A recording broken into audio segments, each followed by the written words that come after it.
Hello, and thank you for joining us for another episode of The Wash, your trusted resource for the latest and greatest in public health and hygiene. This podcast is brought to you by Meritech, the leader in automated hygiene technology. I'm your host, Abigail Wisney, and joining me today is Paul Barnhill, Chief Technology Officer and Head Engineer here at Meritech. Paul, thanks for joining us today. Thanks, glad to be here. In our last two episodes, we discussed hand and footwear hygiene in food processing. Today, we're going to discuss the important role that creating a hygiene culture plays in ensuring food safety. So let's get started. Paul, in this industry, we talk about a lot of different potential sources of contamination that can affect food safety. What would you say is the largest source of contamination at any food processing facility? What an absolute great question. I think one of the biggest things, without a doubt in my mind, is human behavior is the largest source of contamination. It's really bringing across those risks. We put a lot of processes and procedures in place, but one of the things that we lack sometimes within those, which are really just fundamental processes that we need to follow, is really the human behavior, the aspects of how a person goes through about their day of work. I think that's really, really key. When a person or employee is encountering their job, how many different surfaces do they touch? Even touching themselves, touching their face, touching their hair. How many times does somebody touch their nose? Those kind of studies have been done, and the numbers are staggering. But I think you have to look at that aspect of the human in much different than that. And when we look at our staff of what type of people do we have? Do we have full-time employees? Are we employing temporary staff and using those temporary staff to really carry out the day? Or are we using seasonal workers? Do they have those same cultures and those hygienes that we need? Or, like all food manufacturing, we're dealing with a diverse work culture, many different languages. I believe one of the numbers that I saw the other day was 32 different dialects were being spoken in a single plant. That is challenging for any management source. So how do you overcome that human behavior aspect to reduce contamination at a plant?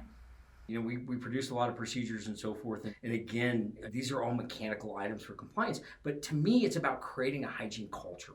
I think the most important aspect of doing that is creating what is called the culture of hygiene excellence. It's really a way of getting everybody to be on what I call a flat line of leadership. So, you have some aspects of top-down leadership, and then you have the bottom-up leadership models. This is really so much different when it comes to a hygiene culture. It's really everybody's on the same flat line, from your executive management to your middle management to your team leaders to your team members are really all on the same flat line of expected culture that they are going to be held to when it comes to food safety and hygiene. It's really more mental than it is really physical. It's really about making sure that everybody understands why is it that we want to do this? What is the importance of creating a hygiene culture that is so key? One of those aspects is what is called the Food Safety Committee. I actually want to do a shout out real quickly to Joyce Watford's article in Food Safety Magazine, The Leveraging of Food Safety, the Cross-Functional Food Safety Committee. And she touched on this a little bit. She touched on the culture of hygiene. She really focused on that, but of what that means when it comes to a food safety committee. But what Meritech is doing is really focusing on that culture of hygiene, of how do we create that can play into all aspects of food safety. And at the heart of this is what we call an employee hygiene contract. And what that does is it basically holds everybody to the same set of guidelines. It's a very simple one-page document in multiple languages, so you're able to understand exactly what is at the core that we need to do to maintain a hygiene culture, and it comes with that hygiene social contract. Paul, that all sounds very official. What exactly is a hygiene social contract? Everybody kind of gets little, oh, it's a contract. Oh, I'm worried about a contract. It really isn't. Contracts like this, social contracts, have been used in business classrooms for many, many years. Even if you think about that, our own Constitution in the United States is really basically a social contract. So it's really just a merely set of guides that establishes the rules of behavior and expectations that all employees are held to, with the sole focus on our part around hygiene. For this process to work fully, it must include all members of the company, regardless of their position, and each must sign and agree to follow the hygiene aspects outlined in the contract. It's a very simple, easy guide that puts everybody, again, on that flat line.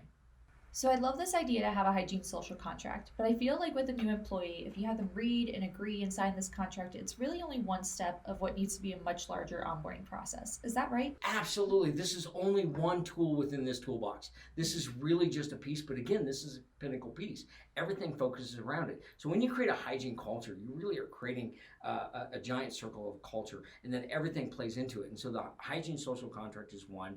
You really have to talk about your hygiene and the importance in your facility. People need to understand, why is it that we need to perform hygiene? You need to review and sign the employee social contract for that, for the introduction of it. You have to train your people on the SOPs. They have to understand the risks associated with the human behaviors, the touch points. You need to have good training videos to train them. With each individual, that may be different. Each plant may be different depending on what you do and how you interact. I think one of the things I mentioned many years ago is what are called the 3 Ps. The people, the place, and the product, and how all these things tie together when it comes to a hygiene culture. You have to go over footwear, donning procedures, hand hygiene. Do I use a sanitizer? Do I not? Do I use a booty? Do I scrub the shoes? So forth. All this is to encompass employees, but it also has to encompass new employees, existing employees, temporary employees, and then retraining of all those employees. So every aspect of this has to be done all the time. And one of the big things about this that I think is really key on that onboarding process is creating a hygiene mentor. We have a team leader that leads the people, and then you have your team members. But what I advocate for is a hygiene mentor. And that mentor is there to actually help and guide and train that person on the proper hygiene. Keep in mind, the human behaviors is the biggest risk factor when it comes to food safety. So with this mentor is to really kind of guide this through. All right, Paul. So you onboard and train a new employee on hygiene. They have their mentor. What are some of the ongoing things that should happen at a facility to maintain the hygiene culture? It really is about the facility design, the layout.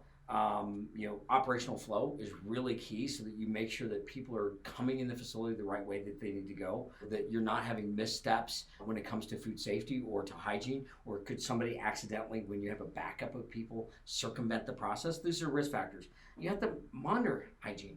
You have to monitor your re-entry points. If I'm able to go outside from here, but then can I come back? So that really is about the facility design, the layout, and the operational flow. That's really key. You have to talk about all your different aspects of how do we get into the facility. What is it we have for our clothes that we show up for work? What do we have for outer wear? Is the outerwear that we have deteriorating? Is it in good shape? Is it clean? Do you have pockets above the waist? Do you have buttons? These are all concerns. And then one of the things I think is really key when it comes to hygiene, especially when it comes to hand hygiene or footwear hygiene or so forth, during team huddles, is making sure that people are discussing hygiene. Talk about it. Don't just leave it till you have a problem. Discuss it all the time. Bring it up. Make new and creative ways of discussing hygiene. Hey, make sure that you're going through your hand hygiene. Make sure you're following the process and procedure. With those subtle reminders, just always keeping it aware. Again, that plays back to that mental part of creating the hygiene culture. It's, obviously the mechanical parts of this are making sure that your SOPs or your GMPs are up to snuff. That's the part about being compliant. Are we being compliant with the way the regulations are written, and are we following those processes? But it's also about creating CAPAs, which are corrective and preventive actions, to make sure that we're doing things correctly.